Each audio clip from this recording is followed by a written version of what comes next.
Hello! Today I'd like to share 10 tips that will help you better enjoy Starfield. Curse you! If you arrive at a new settlement, make sure you walk the streets.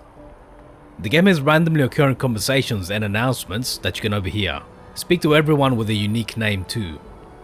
They're interesting because they provide some flavor and backstory to the world, but they can also give you side quests that you can do. The quests you'll get are the best way to get experience and level up early on. You also get quite a bit of money too. For example, I left New Atlantis with over 50,000 credits just from doing the side quests in the game. As a bonus, you also get a chance to admire the landscape and how the city's been put together. And there's some follow-ons to those random interactions after some time, so keep an eye out for those when you come back. For example, when you first arrive at New Atlantis, you'll see a boy who seems to be orphaned. My parents aren't dead. They just took a different shuttle. He claims that his parents simply took another shuttle and are on the way, but you'll see him several times at different parts of the city as his mini-side story develops. If you look at the skills, you'll notice that they have 4 levels, and the benefits within each skill get better the higher you go. At the same time, there's a lot of synergies between skills. For example, boxing and martial arts work well together to boost your unarmed fighting. Because many of the requirements to upgrade skills tend to be similar across these skills, you get the most benefit from choosing one style. Focusing on the skills that fit that style and concentrating on upgrading those skill levels will make combat a lot easier than spreading yourself too thin. You'll also find that skill points are often the bottleneck in upgrading skills, so make sure to save up some for the important skills. That doesn't mean that you can't use other weapons, of course. I have no skills on rifles, but I still make use of sneak headshots from range. But if you're working towards upgrading a skill, it makes sense to focus on using it as much as possible. An extra tip is that you only need to finish enemies with a weapon if you have a kill requirement. So if you're trying to upgrade your boxing skill, you can still shoot enemies to weaken them, then finish them off with an uppercut. If you like sneaking around, then you should be aware that your companions affect your stealth. You might be perfectly hidden, but suddenly enemies start firing at your friend, or your friend starts firing just because you went into caution. One way to avoid this is to tell them to stay put before a section you want to stealth, then come back when you're done. But if you do take them, then you should be aware that your companions also have their own skills. For example, Andrea has 4 levels of stealth, and the Adoring Fan has 1 level of concealment. They're some of the better ones to take for stealth, while Vasco, the robot companion, is the worst. But keep in mind that companions can and will start firing, so the weapons also matter. Give them silenced weapons and some ammo for the weapon. They don't use up ammo, so you don't have to give them a lot, but giving them some seems to encourage them to use that weapon. This is not a game where you can stealth everything, but if you follow this advice, it should minimize how often your companions give you away. I'm hit!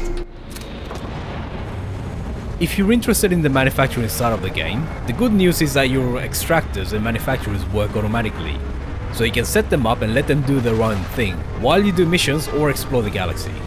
When you come back, you'll have storage containers full of resources to use for whatever you want. But if you build outposts, make sure you optimize them. Instead of having to travel all over the galaxy to retrieve their goods, set up your outposts to deliver goods to a central location. Then that outpost can be your manufacturing base, where you have multiple chains of components being crafted. This is a bit trickier than it might seem at first, so I'm working on a step-by-step guide to setting up an automated resource gathering and delivery network that does this. So if you haven't already, make sure you subscribe and like this video so you can see it when it comes out. When you're exploring a location in the wild, you'll sometimes hear a ship landing. Look around and see where it lands, because there will be an actual ship there. Sometimes they're colonists or friendly NPCs, but sometimes they're hostile. If they're enemies, you can kill the ones on the ground and then board the ship. Once you clear the enemies inside, you'll be able to sit in the pilot's seat and travel back to a friendly port. Then you can register the ship and either sell it for a bit of profit, or you can actually use it yourself and customize it however you want. Of course, you can also steal ships from friendly or neutral NPCs. Just be aware that this may tick off some of your crew. The next time we arrive in port, I am leaving. But the point is that those ships are actually real, not just background animations. What you want from your...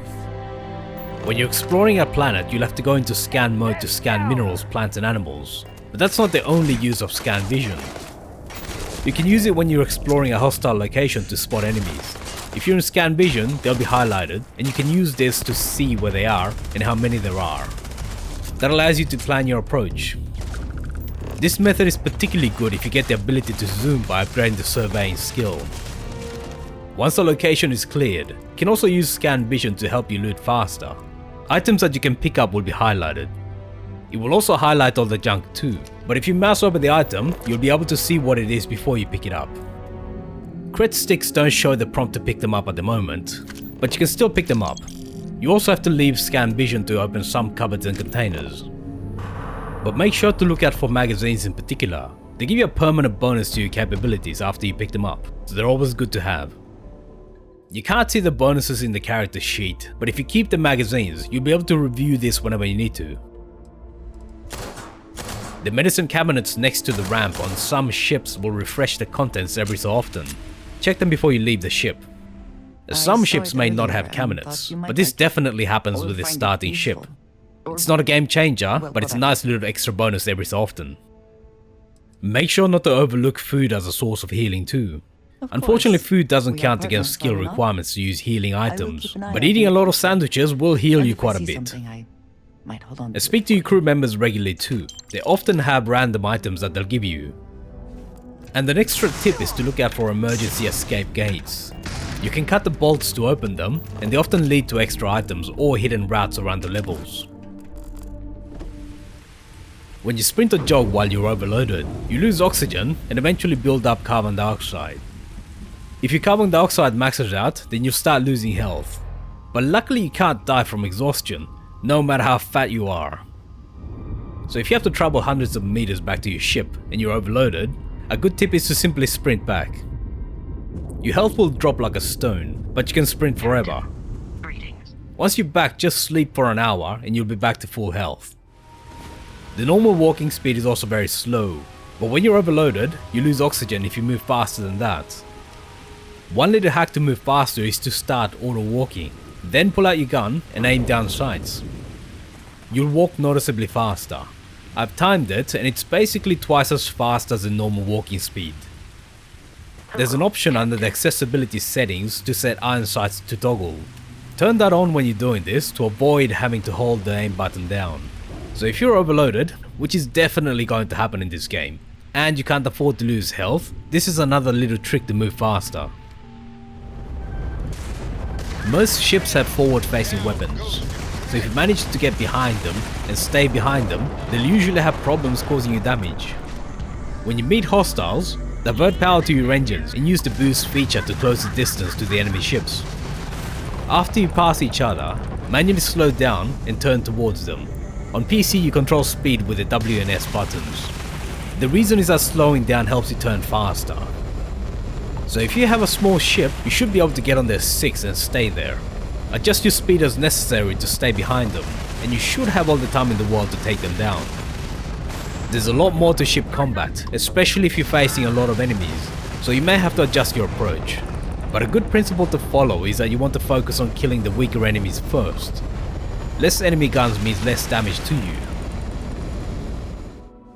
Sleeping, even for an hour, will give you the well-rested bonus. That means an extra 10% more experience for the next 24 hours in the game. More experience means more level ups means more skill points, and you need skill points to upgrade your skills. There's quite a lot of times, especially early, where you may have met the conditions to upgrade a skill, but you're short on skill points to actually upgrade them.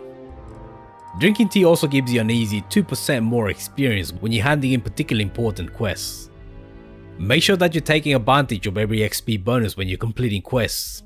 You may also want to save up some skill points so you can upgrade essential skills immediately.